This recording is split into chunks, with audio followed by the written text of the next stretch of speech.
Our current gold farm looks terrible, so today we're going to be fixing that. Now, before we start actually getting into the gold farm here, I just wanted to quickly mention I finally, in between episodes, got around to making a sword that is capable of safely killing our enderman in our enderman farm, which if you didn't watch my last video where I built this thing, you definitely should because it's one of my most favorite builds ever. But now we actually have a safe way to gain a ton of experience. But anyways, enderman farms aside, the first thing we're going to do is we are going to stop back at home and we're going to collect a few of our shulker boxes here. I feel like 2 would be okay, maybe 3. Grab another one just in case. Then we're going to run over to our secondary nether portal, and then unfortunately we are going to have to begin tearing down the gold farm that we have right now because we are going to be needing all of these resources to help us build the new one. Now, my favorite thing about this part in the video is that tearing down the old gold farm requires me to literally use 0% of my brain. However, the small part of my brain that was still active during this process got to thinking. As I was taking this thing down, I noticed I was taking a lot of damage and having to burn through all of my food because of the magma blocks. So I think what we're going to do after this is try to get some boots with Frostwalker on them, and hopefully that will solve the issue. And I'm also hoping that a lot of the supplies we gather from this old farm will take us pretty far into the item collecting portion of this video that will happen later on. Alright, so that is the gold farm torn down.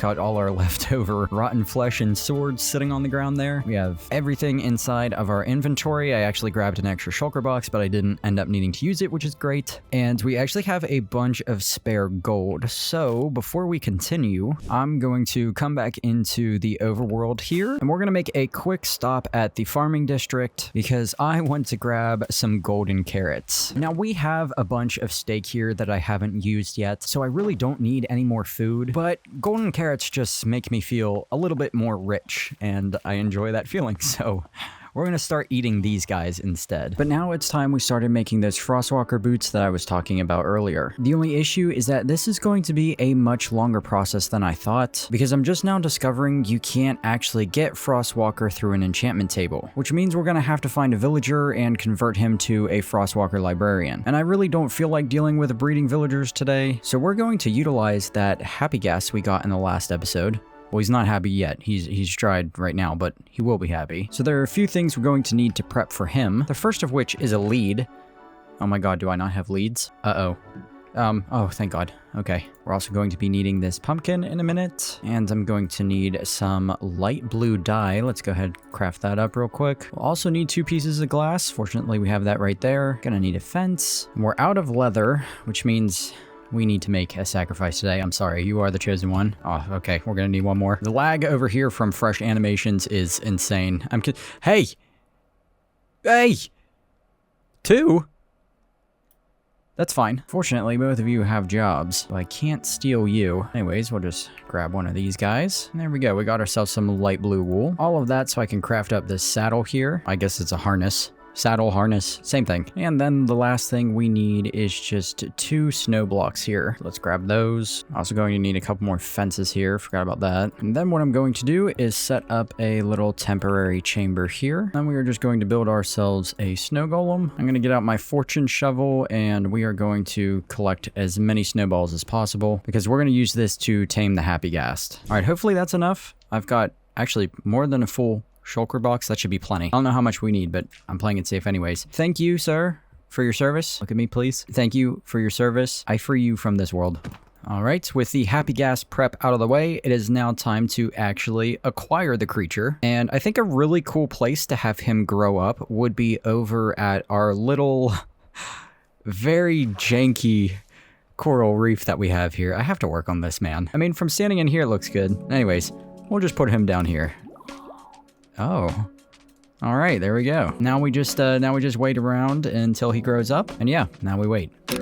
And here we are, after 20 minutes of waiting, we have acquired ourselves a happy ghast. So cool to finally see these guys in my world. I've been waiting to add this update for a while, and I'm really happy it's here. But now we got to hop on him here, and we have to fly all the way over to this acacia village. This acacia village is actually where we did our first raid. I'm not sure if anybody's still alive there. If they're not, we'll move on to the plains village. But we're gonna start heading out, and we're gonna use this guy to transport the villagers. Okay, here here we go, flying in. We've got one dude left. There's one guy left. Let's hurry up and land. We will get this dude in a boat, just like that. And we are just going to hook this guy up to the ghast. And there we go. Look at that. We got like a hot air balloon thing. But all right, time for a long flight home.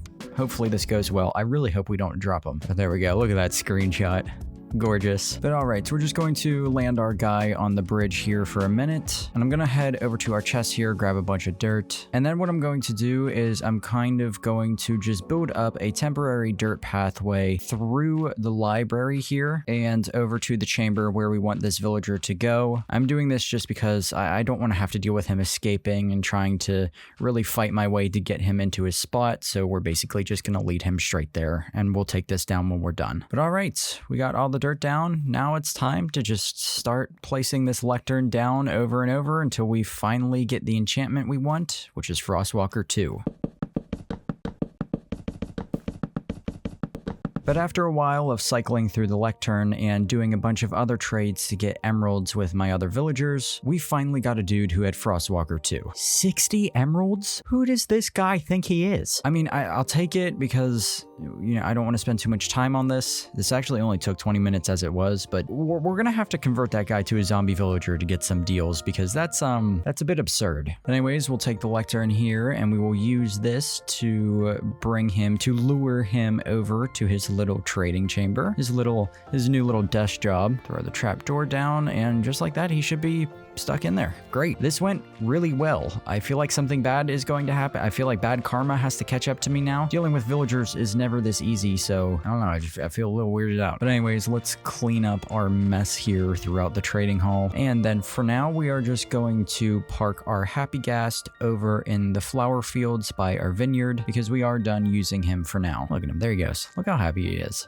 He loves it in the flowers. But now that we have Frostwalker 2, it's time to make the rest of the boots. So I'm gonna grab some lapis and some extra books just in case we need them. Also gonna grab one of our extra mending books so we can just slap that on. Then we are going to head down to our super secret valuable storage room. And I'm gonna bring about 12 diamonds with me just in case we need to make some extra pairs of boots and then combine them later. But all right, after a lot of enchanting and a lot of using the grindstone and combining things in an anvil, we finally have our pair of Frostwalker boots. Now, they don't have the highest level of feather falling, which is kind of concerning. They're also not netherite yet, so they're not perfect by any means, but Frostwalker 2, Protection 4, Feather Falling 2, Unbreaking 3, and Mending is not bad. But now that we have our Frostwalker boots, it's time to move on with the block collecting portion of this video. And to save us a little bit of time, I'm going to try to break this up into a couple different sections. And we're going to start with collecting all the blocks we need from the nether. That way we're only making one trip between dimensions. All right, so I've grabbed us a few more shulker boxes here. And the first block from the nether we're going to try to get is actually magma blocks because I've already got a few of them right in here. Actually, I've got almost 2 shulker boxes full. Unfortunately though, that's nowhere near enough. And we're going to need to grab some more shulker boxes because we need over 10,000 pieces of this. And with that, we were off on our nether adventure. Fortunately, I was coming across a lot of magma block veins and most of them were pretty big. So I never ended up having to travel very far in order to collect all these blocks. And since we were already out here in the nether wastes, I decided to also collect some nether quartz ore because we're going to be needing it later for some redstone components. But once that was done, we left the nether and we made a quick pit stop at the Enderman farm to repair our pickaxe. After that, it was back to the nether to collect some soul sand. We were also going to need a lava bucket, so I picked that up as well. And then we also hunted down some of these giant skeletons to collect bone blocks because we were going to have to make some water elevators, which would require fully grown kelp, so we were going to need a lot of bone meal. And we also managed to pick up another 11 dried gas along the way. But anyways, it's now time to head over to the nether fortress we've been terraforming in order to get some wither skeleton skulls. And this time I needed 9 of them, which I was not looking forward to collecting. And we need them because this farm, in order to work properly, it actually requires beacons. We need to be able to have strength and regeneration on because we're going to be swinging our sword so much that we're going to be running out of hunger pretty quickly, and there's also a chance this farm will cause us a little bit of damage if any of the piglins hit us, so having regen on is also just going to help protect us. And we're also going to be having a resistance beacon as well,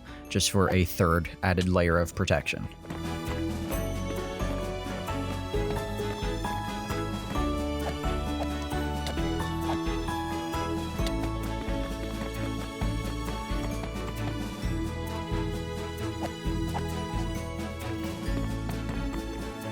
Well, if you couldn't tell by this massive platform we now have, this was not a quick process like I thought it was going to be. This actually took a couple hours, 2 to be exact, and to be honest with you, for 9 wither skeleton skulls, that's really not that bad. We also managed to get almost a stack of blaze rods, and look at all the bones and coal we got. I mean, that's pretty good too. I really do need a wither skeleton farm. But that's about all the blocks we need from the nether, so it's time to head back home. Now, I do still need to craft up those beacons, and in order to do that, I need to get obsidian. Now, again, for the beacons, I really only need 9 pieces. However, for the rest of this gold farm, I am going to need about 730 pieces of obsidian. So I figured while we're getting the obsidian for the beacons, we might as well just grab the obsidian for the rest of the build. And let me tell you something.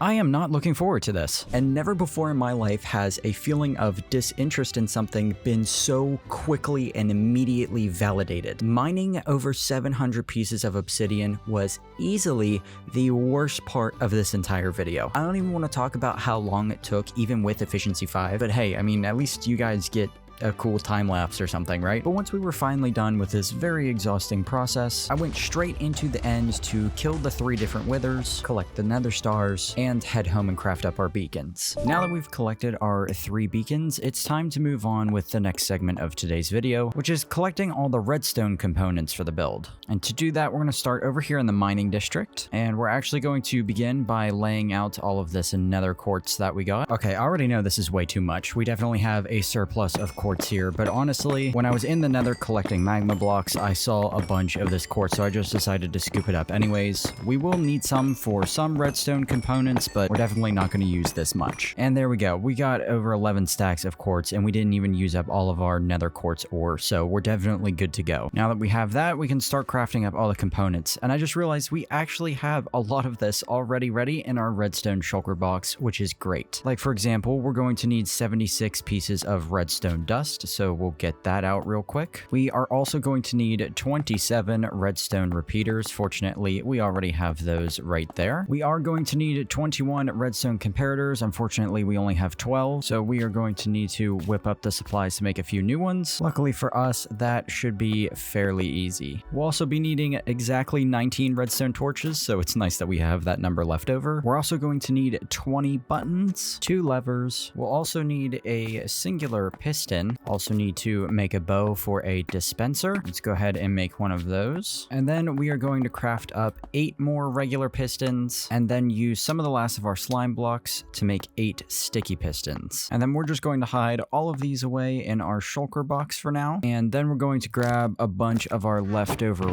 wood from our little vineyard project. If I can even find any more, there we go. And then we're going to start turning all of these into planks, because we are going to need 65 chests. So literally a perfect stack and 1. There we go. But we are not done yet. We need to make an additional 70 chests, and we need to do that in order to turn the rest of them into hoppers. We need 70 hoppers, which is kind of insane to think about. And come to think of it, we may not have enough iron on hand. I have to hope I find some spare. Okay, wait, there's a little bit. Got another stack. Hopefully this is enough. I think, oh my gosh, we had enough for exactly 70. It's scripted. It's all scripted. Now all that's left to do is get all the other miscellaneous materials. But unfortunately, we do have a lot of those. And I don't want to bore you guys with a 4-hour-long segment of me collecting random items. But a long story short, I went out and I got 5 ladders and 5 ender pearls to help us get on the nether roof. We also got a bunch of temporary items like 10 pieces of kelp, 1 stair, 192 temporary building blocks, 256 pieces of scaffolding, 1 piece of sand, 1 ender chest, 1 cactus, a singular armor stand, 2 water buckets, 2 walls, 2 composters, 4 carpets, 7 fences, 8 powdered snow buckets, 11 fence gates, 12 slime blocks, 17 honey blocks, 17 plosses of immovable blocks, we used glazed terracotta, 18 turtle eggs, 22 boats, 31 pieces of packed ice, 83 smooth stone slabs, 212 iron blocks. Thank God for our iron farm. If we didn't have that, I'm not even gonna let my brain go there. 426 trapdoors, 2012 pieces of glass, and finally 4,335 pieces of temporary building blocks. But alright, with those last smooth stone blocks collected, we should have all the items we need to start building in all of these different shulker boxes here. But if we find that we're missing anything, we can just go back later and collect what we need. But with everything scooped up, it's time to fly over to our secondary nether portal again. Actually, before we do that, I forgot one very important thing that we need. That was close. Okay, anyways, let's get ourselves an iron ingot and then a piece of gravel for some flint and a flint and steel because we need a way to get in and out of the nether in case something goes wrong. We're going to be on the nether roof, so that is a pretty important item to have. Now, I did bring enough supplies to get us in and out of the nether roof and add a few more portals around, but I'm going to try to find a location here that is better for the gold farm, but still relatively close by. We just have to make sure we're in the nether wastes as we build the entire farm. And after searching around for a little bit, I think right here will do good. Literally right where we're standing will be the center. I'm gonna mark that with our orange shulker box just for now. Then I'm gonna come over here and place down all of our other shulker boxes that have our building items. And with that, we're good to get this party started. We're gonna start this process by building an absolutely massive tower of nether portals, stretching up to almost the build height. And on each of these layers, we're going to be placing a piece of glass with a turtle egg on top. On the outside of all these portals, we're going to be placing in the spawning platforms, so that's why we have a turtle egg in the center. It's to attract all the piglins into the center of the build, so they'll try to crush the turtle egg and they'll end up all walking through the portal. But in order for that to work successfully, we also have to come in and surround the turtle eggs with trapdoors. The piglins need to be under the impression that they can actually get to the egg, so the trapdoors are going to make them think there's a full block there and they'll try to walk forward. But after that, it's time to actually put in the spawning platforms, and we're going to be using all of those magma blocks we collected earlier in the video. And let me tell you something, guys, those frostwalker boots were definitely worth it. I know for you this is probably a rather quick time lapse, but this actually took a couple of hours for me, and not getting my tootsies burnt on all of the magma blocks saved us a lot of food and a lot of frustration. But after the spawning platforms were done, we came up to the top of the build and placed in a huge layer of glass to prevent gas spawns. After that, we went to the corresponding coordinates in the overworld and we began building the overworld section of this build. And this was basically a massive transportation tower that would take all of the piglins that were going through the nether portals, put them into the overworld, send them up a bubble column and into another nether portal which we built at the top that would take them back into the nether where we built our killing chamber. After the killing chamber was complete, it was then time to move on to the sorting system, and once we were done with that, the farm would be complete. Alright, I'm gonna be honest with you guys, this thing absolutely sucked to build. I mean, this was top 10 worst Minecraft experiences ever. The boat system up here, let me go into free cam real quick, hold on. This boats, transporting the boats to get them to fit in there properly, 2 hours. It took me 2 hours. There were multiple portals up here and I was going in and out trying to follow a tutorial, and there were pistons.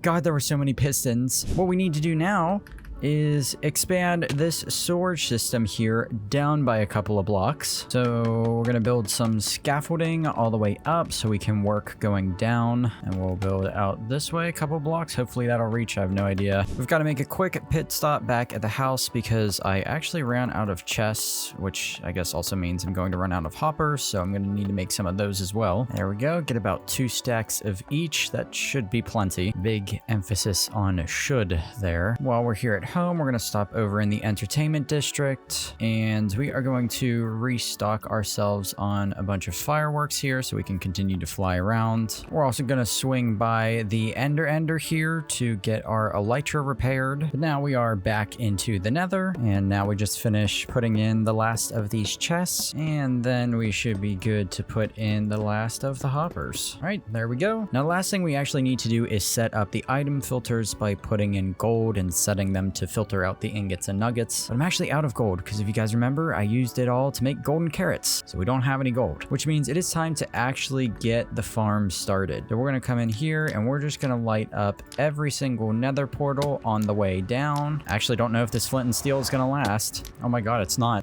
This might be an issue. Yep. Sure was. I guess it's back to the overworld for a minute. And we'll just make one of those. You know what? We're we're gonna make 2 of those, you know, just to be safe. Oh my god. Oh, this is bad. Oh, hello everybody. Okay. Remain calm. You go away. You go away. You go away. And you go away. Perfect. All right. Moment of truth. Is the farm working? Let's fly up to the killing chamber. Please, dear God, please. Oh, I believe so. Yes, I do believe it is working. Oh my God. There we go. Look at this. Look at how many we're getting.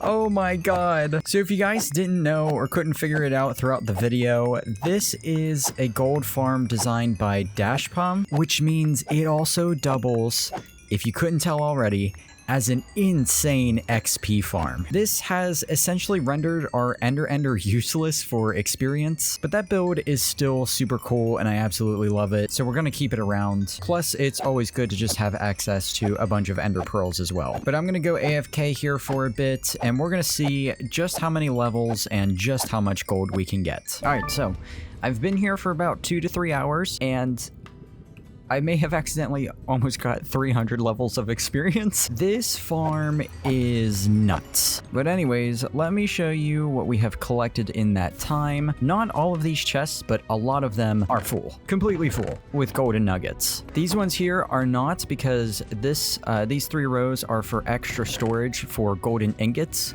We did get a good amount of those, not as much as I would have liked. I also did put looting 3 on our sweeping edge sword here, so we do get triple the drops, but most of the bottom rows of these chests here are completely filled with golden nuggets. This is more than we could ever ask for, honestly. And most of the second row chests here are also filled, and in some cases, even the third and 4th row chests are completely filled with golden nuggets. So that is absolutely insane. But anyways, let's collect all of our shulker boxes, and it's time we actually start designing the exterior of this farm. All right, so after spending a couple hours in a creative testing world, I have come up with a design for the gold farm that I am pretty happy with. And I did make a schematic for it, so we're going to load it up and check the material list here. See what we're working with. That...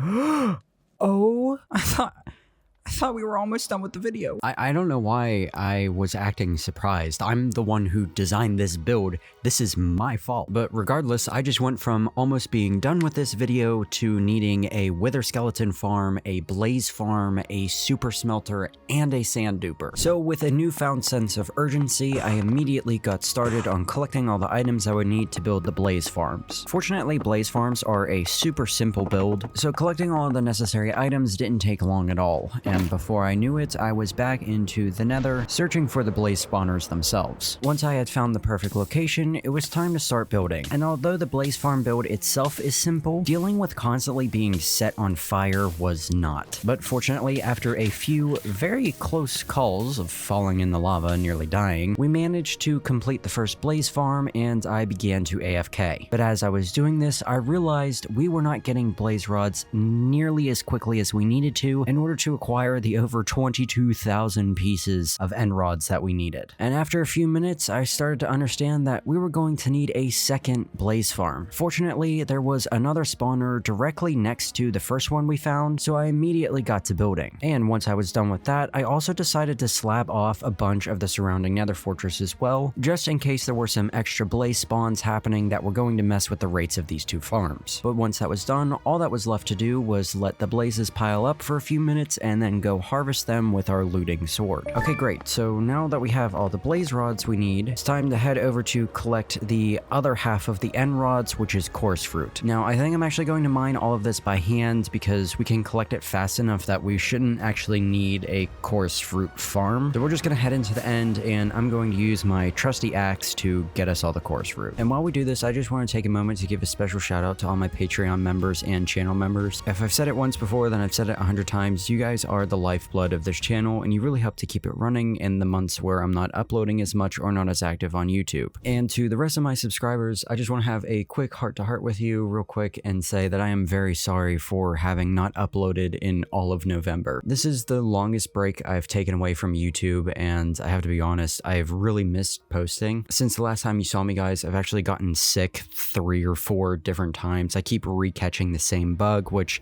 has really affected my blood sugars and made it very very difficult for me to actually record and get work done. But I just want you guys to know I'm not going anywhere, and I will be posting on YouTube for as long as I possibly can. So if there's ever a time where you're not hearing from me and I'm not as active as normal, just know that something else is most likely going on, and I'm hard at work on the next project. I haven't abandoned you guys. So again, I'm sorry for the very long wait, and I hope this video has been worth it so far, but we're not done yet. So let's get back to work. But with the chorus fruit collected, the only thing that's left to do is fly home, throw it all into a furnace so we can get popped chorus fruit, and then craft up all of our end rods. But unfortunately, we still have a long ways to go. And the next thing we're going to do is head back into the nether, and we're going to begin looking for a nether fortress that's located in a soul sand valley. Once we found this, after about a half an hour of searching, actually took a lot longer than I thought, we began building something I mentioned earlier in the video, a wither skeleton farm. Now, this wither skeleton farm is going to serve us well for a couple of different reasons. The first of which is wither skeleton skulls. Of course, we'll have basically free access to an infinite amount of beacons with this. The second is that this is also going to act as a bone farm. The bone meal farm we have at home right now isn't very efficient, and it would work better as a moss farm. So we're going to completely remove the bone meal aspect of that farm, and we're just going to use this one for our bones and bone meal instead. And the third reason why this farm is going to be so great, and the primary reason why we're using it for this video, is because it's also going to act as a coal farm and be our primary source of fuel for the super smelter that we're going to build. Alright, so we've got the wither skeleton farm working. The only thing left to do is sit here and AFK for a good couple of hours. And I say a good couple of hours because even though this thing has really good rates, you have to remember we're dealing with almost 500,000 blocks here, and we're gonna need the bone meal to help us get the dye for all of those. Well, after AFKing at the wither skeleton farm for a couple hours, all of these shulker boxes here are filled with bones, which is pretty great. I also got a ton of shulker boxes full of coal. They're over in the mining district. We're going to be going over there in just a minute because we're going to be needing to build a super smelter. And we also got like 7 stacks of wither skeleton skulls. We'll never need that many beacons, but it'll just be nice to have them. But now what we need to do is actually take a break from AFKing at the farm, and we need to start converting some of these bones into bone meal, and then using said bone meal to get us a bunch of dye. I'm trying to do my best to multitask here. I'm bone mealing these roses while I wait for a bunch of these cocoa beans to grow older. In fact, we can just scoop some of these up here because we're going to need brown dye as well. But the big issue here is I don't actually know how many pieces of dye we need. Again, taking a look at the block list here, we're dealing with almost 500,000 pieces of stained glass. And to be honest with you guys, I don't think this is going to be enough bones. So we're going to spend some time getting a couple different colors of dye that we need, and then we're probably going to build a sand duper and then check out the process of making a super smelter, and then we'll go from there, kind of see where we're at. I'm starting to get very nervous about this project. I may have bitten off more than I can chew, but if you've been around the channel for a while, you know that's a pretty common occurrence. Okay, I actually think we're good to go, and we have a ton of bones left over, which is really good. We used a lot less than I thought we were going to, but all these chests here are filled up with all the yellow dye we should need to convert all the yellow glass. We've got all of our orange dye over in these 4 chests here. Got all of our red dye in this little section of shulker boxes. And then we've got a few shulker boxes of brown dye, as well as a few shulker boxes of white dye. So now that we have all the colors we need, we're going to begin the process of actually getting all that glass. And to be honest with you, this shouldn't be that difficult. It's going to take a while, but it's not a very complicated process. What is that? What is that? What is that? What am I looking at? Why does it look like a horse? Oh my god, it's a villager. Dude, look, it looks... I thought that was some kind of... They added zombie horses back into the game, right? Tell me that does not look like the eye and the snout of a horse with its ears. Minecraft is not a scary game whatsoever.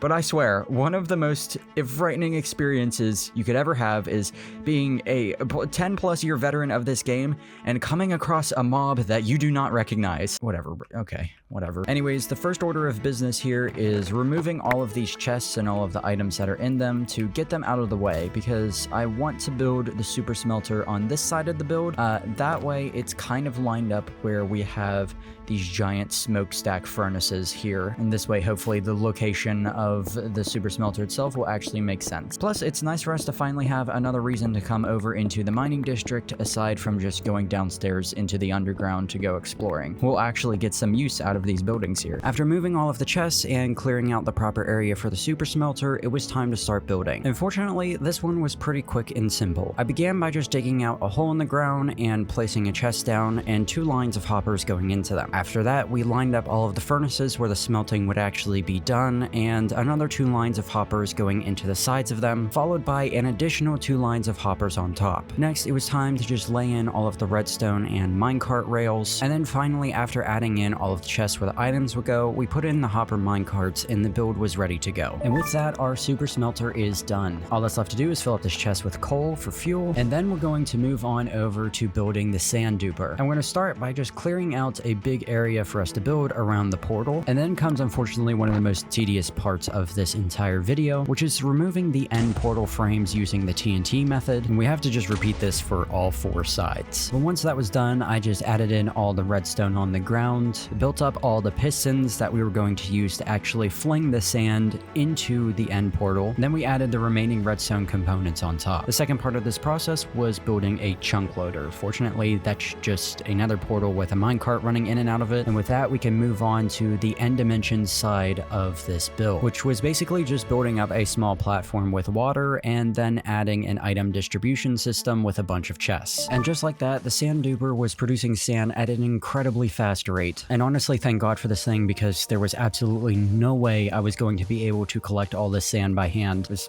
literally a statistic impossibility. But once we had completely filled up our shulker boxes with sand, we headed back home to the super smelter and we let it run for a couple of hours. Once all the sand had been converted into glass, we went over to our greenhouse and we began converting the glass once again to all the different color types of glasses that we needed. Alright, so now guys, this is basically just a rinse and repeat process. I'm gonna have to go back and forth between the end, the super smelter, and our greenhouse here, and we're just going to keep cycling through this process of AFKing at the sand duper to get the sand, smelting it down into glass, and then taking that glass and converting it into colored glass. And we do have a ton of blocks ahead of us, but this process is basically completely automated now, so hopefully it won't take more than a day. 2 weeks.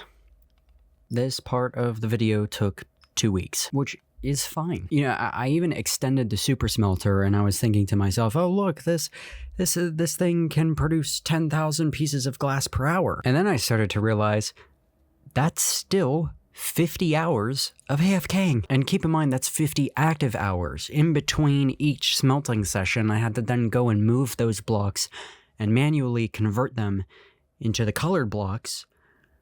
Yeah, listen, you know, you guys know I don't like asking you to subscribe, but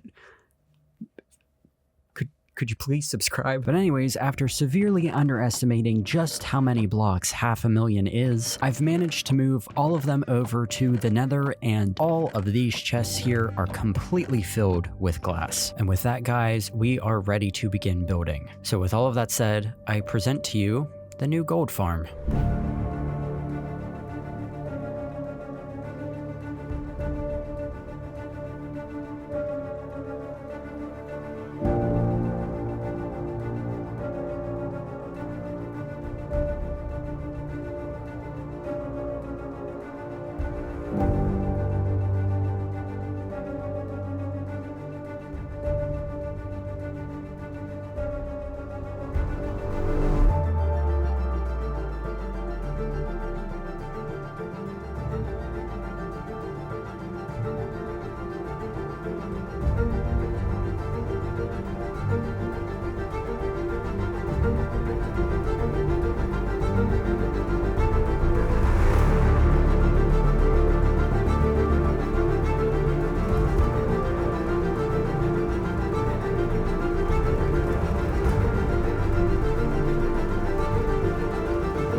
Well, everybody, after a month of work and almost 500,000 blocks of glass place, we are done with our gold farm, and it's amazing. I knew it was going to turn out good, but this good, dude, I am over the moon with this build. Let me turn on shaders real quick for you guys. It just looks so ethereal and so cool. This turned out exactly how I wanted it to turn out. And my favorite part about this is how the color palette of the build changes depending on what biome you're in, because yes, this thing is so big it can be seen from multiple different biomes across the nether. Like here we can check out this side in the nether waste where everything is red, and it just looks so cool from all angles. But funny enough, I think this thing actually looks the best when we don't have shaders on. You can really see all of the details and all of the branches when all the glass doesn't blend together, so I actually prefer it this way. And check out how it looks on the map, man. It looks like a giant brain from above, which is super sick. And speaking of from above, if we fly up to the top here, you'll notice that I left it pretty flat looking. In fact, it basically just stops. Now, obviously that gets us really easy access to the farm, but the main reason why I'm doing this is because I took a little bit of inspiration from the last season of Hermitcraft.